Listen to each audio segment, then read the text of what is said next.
The year was 1854, and the Nebraska Territory stretched wild and wide, untouched by the iron rails of progress. Rolling plains dipped into thick woods, and the scent of prairie grass rode the wind like a hymn of the land. The settlers called it untamed. To the Cheyenne, it was home. Eliza Monroe was 16 when her family joined a wagon train headed west. Her father, Thomas, was a preacher from Ohio who believed the frontier was not only land to claim but souls to save. Her mother, Margaret, kept a close eye on Eliza, especially after they crossed the Missouri. Life on the trail changed people. It made them sharper, harder, or it broke them. The wagon train had camped beside a slow-moving creek 3 days' ride from Fort Kearny. The sun had just begun its slow descent when the attack came. It was not the Cheyenne who struck that night, but a rogue band of raiders, outcasts from several tribes, along with deserters and trappers. They were drifters, men who bowed to no law but their own. They descended like shadows, quick and brutal. By the time the dust settled, 10 settlers lay dead, and Eliza was gone. Her father had died trying to shield her. Her mother lived only long enough to whisper Eliza's name once. Blood pooling in her lap, the raiders disappeared into the hills with their captives before any warning could be sent. They vanished, as if the land had swallowed them whole. Not far from where the tragedy unfolded, in a Cheyenne encampment nestled near the Black Hills, a young warrior named Tohan waited for word from the scouts. He was not yet 20, but his name was already spoken with quiet reverence. Though the son of a respected elder, Tohan had earned his place not by blood, but by courage and compassion. He had seen the aftermath of raids like this before. He knew the settlers blamed the Cheyenne, the Lakota, and anyone else they didn't understand. And while many among his people urged caution, Tohan burned with quiet rage. These were not the acts of warriors, they were the acts of cowards, predators.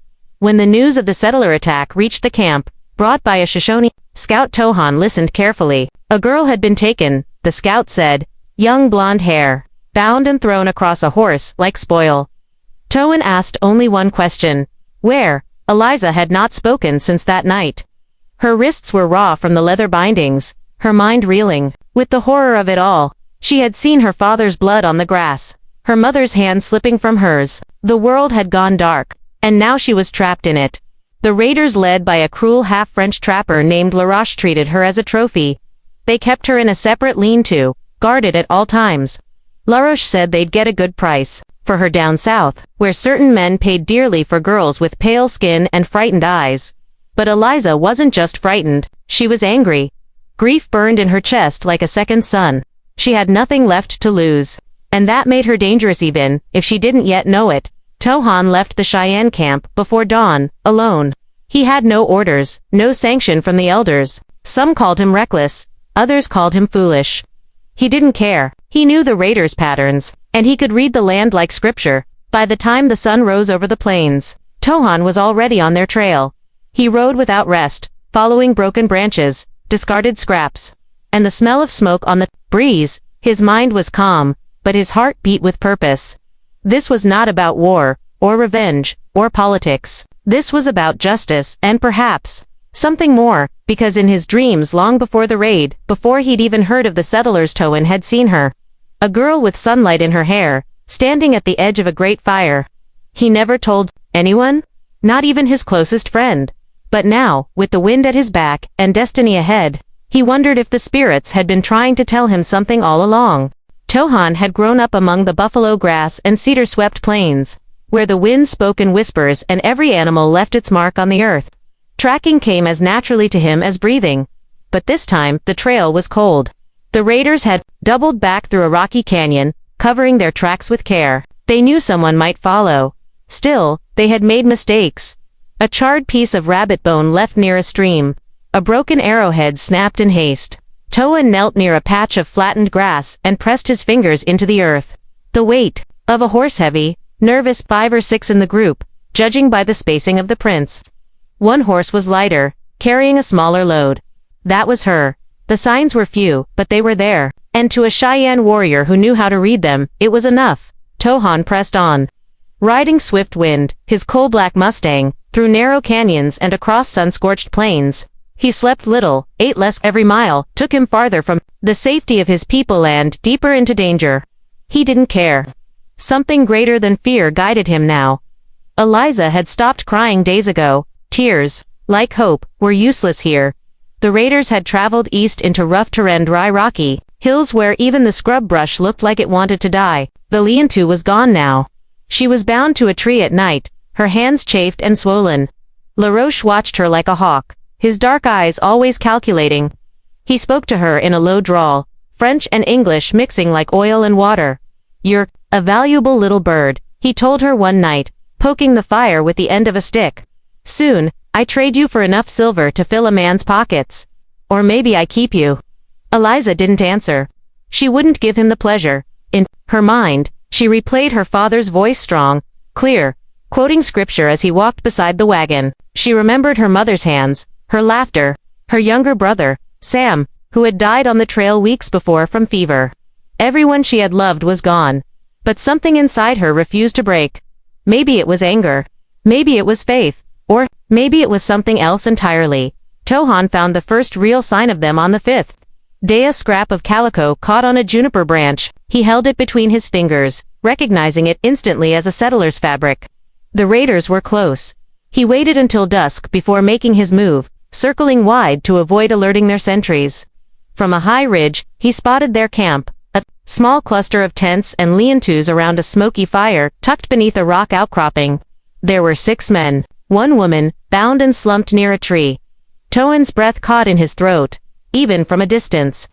She looked like the girl from his dreams.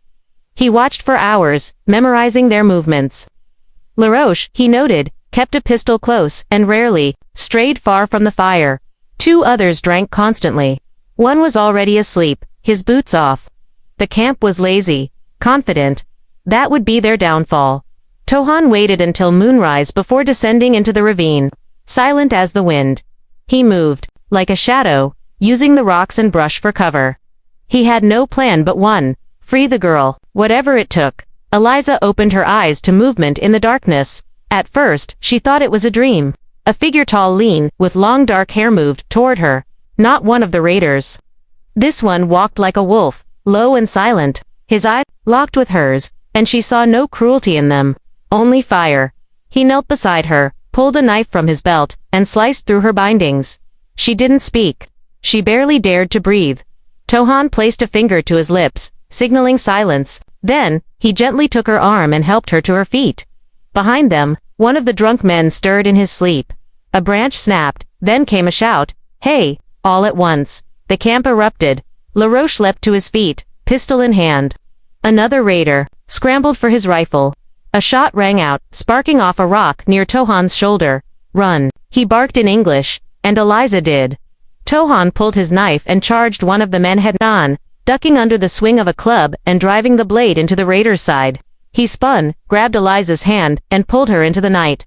Bullets tore through the brush as they ran, breathless, hearts pounding. Behind them, LaRoche screamed curses into the darkness. But they didn't stop because now, there was only one direction to go forward. The night wrapped around Tohan and Eliza like a thick blanket as they ran through the rugged terrain. The dry earth crunched beneath their feet, branches whipped at their faces, and every snap or rustle seemed like a warning. Behind them, the angry yells and gunshots of the raiders echoed through the hills. A reminder that death was not far behind. Eliza's lungs burned. Her legs screamed in protest, but she forced herself onward. She glanced at Tohan beside her, his face calm and fierce, eyes scanning the darkness ahead. He was her only chance. They plunged into a narrow ravine where the moonlight barely reached, weaving through the jagged rocks and thorny bushes. Here, the raiders' shouts began to fade, though the danger was far from over. "Can you ride?" Tohan asked quietly, breaking the silence for the first time. Eliza shook her head, too exhausted to speak. "There's a creek ahead," he said, "and a horse waiting. If you can hold on, I will get you home." Hope, fragile but real, blossomed inside her chest.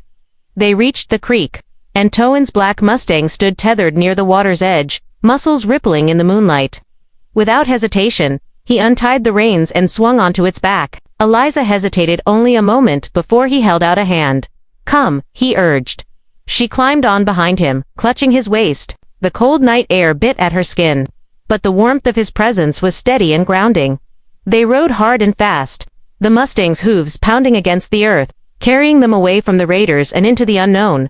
For hours, Tohan guided them through hidden paths known only to his people. They crossed creeks and climbed rocky bluffs, traveling deeper into Cheyenne territory.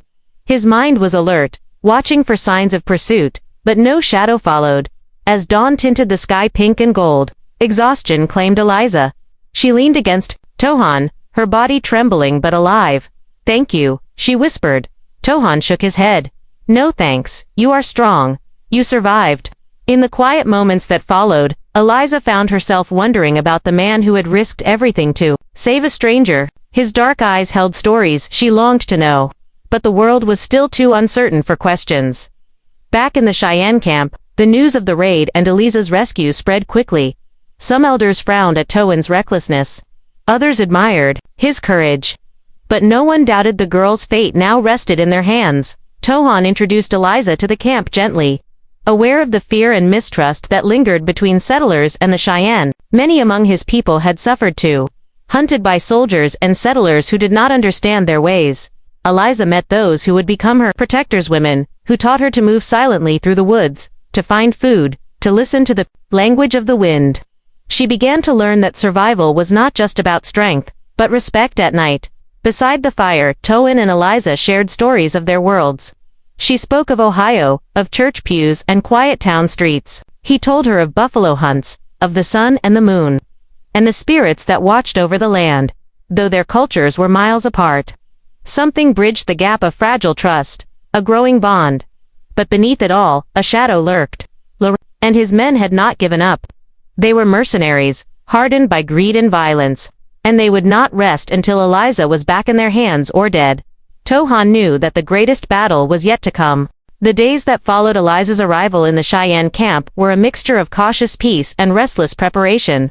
Though the sun warmed the prairie, a chill lingered in the air, one that came not from the weather, but from the threat looming on the horizon. Tohan sat beside the fire with his father. Morning Eagle, a wise elder whose eyes had seen too many battles. The elder's voice was steady but heavy. "Your heart is good, son, but this path you've chosen brings danger to all." Morning Eagle warned. "The raiders will not let her go so easily. They are men who answer only to their greed." Tohan nodded, knowing the truth.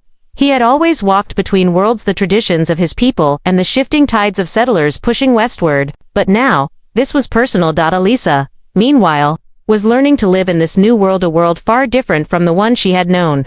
She practiced with the other women, learning to track small game, to move without sound, and to read the subtle signs of the land. The camp's children watched her with curiosity, whispering stories of the pale girl saved by a Cheyenne warrior. At night, she often found herself staring into the fire, thinking of her family, of the life that had been stolen from her. She felt grief still, but beneath it grew a steely resolve. One afternoon, a scout returned from the west with grim news. LaRoche and his band were gathering reinforcements, planning to strike the camp and take Eliza back by force. The camp erupted in heated discussion. Some wanted to flee, others to prepare for battle. Tohan stood before the council, his voice calm but fierce. "We cannot run from this," he said. "If they come, we fight not just for Eliza, but for the honor of our people." The elders agreed to prepare a defense, but Tohan knew the odds were against them. The raiders were ruthless and well-armed, and the Cheyenne sought peace more than bloodshed. That night, under the wide star-studded sky, Tohan sat with Eliza. "You must be ready," he said softly. "This fight will test everything we are." Eliza met his gaze. "I don't want to be a victim anymore. To be strong, you must also be brave," Tohan said. "And remember, you are not alone." The camp was still reeling from the news that LaRoche and his band were gathering forces for an attack. The tension hung heavy like a storm cloud ready to break, and every breath seemed charged with anticipation. Tohan moved through the camp with a quiet determination, rallying the warriors and preparing defenses. But his thoughts were never far from Eliza. She had come so far from the frightened girl tied to a tree. Now, she stood with a growing strength that surprised even him. Eliza, too, wrestled with her new reality. The wildness of the land challenged her at every turn. But more difficult was the storm inside her, the grief for a family lost, the fear that the battle to come might take more than she could bear. One afternoon, as the sun dipped low, Eliza found herself beside Tohan at the edge of the camp. The two looked out over the vast plains, where the wind whispered secrets in the tall grass. "Tohan," Eliza said softly, How do you keep going when everything feels so uncertain? He looked at her, eyes steady. Because sometimes, hope is the only thing worth fighting for? Their quiet moment was shattered by the sound of hooves pounding toward the camp. A scout arrived, breathless. LaRoche's men are near, more than before, and they're hungry for revenge. The camp sprang into action. The warriors took their places. Women prepared to aid, and the children were sheltered deep within.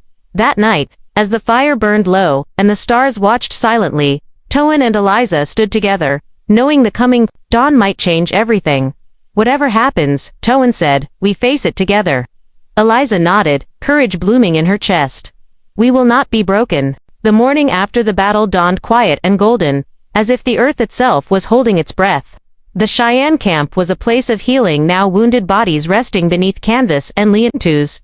Prayers whispered to the spirits for strength and recovery. Toan sat apart for a moment, his side still aching from the wound, but his spirit unbroken. The pain was a reminder not just of the fight, but of why he had risked everything. Eliza was safe. The people he loved were safe.